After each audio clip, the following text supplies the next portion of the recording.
The sun dipped below the horizon, painting the sky in hues of gold and crimson.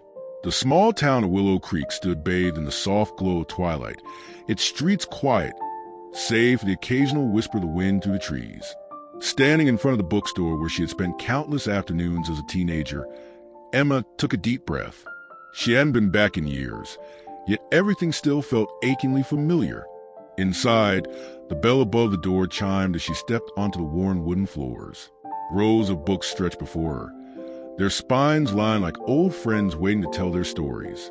She ran her fingers across the shelves, memories flooding back. Afternoons spent reading in the corner, dreaming of distant places, and stolen glances exchanged with a boy who had once meant everything. Emma? A voice pulled her from her reverie. She turned slowly, her heart stumbling over itself. There he was, James. Time had changed him in subtle ways. His hair was a little shorter, his shoulders broader, but his eyes still held the same warmth that had once made her feel invincible. James. Her voice was barely above a whisper, as if saying his name too loudly would break the spell of the moment. He stepped closer, a hesitant smile playing on his lips. I almost didn't believe it when I heard you were back. She laughed softly, tucking a strand of hair behind her ear. I wasn't sure I'd come, but something pulled me back here.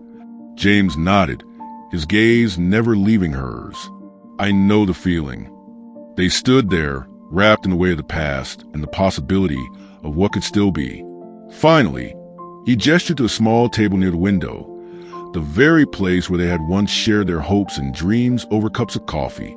Stay for a while? He asked, his voice carrying a quiet hope. Emma hesitated for only a moment before nodding.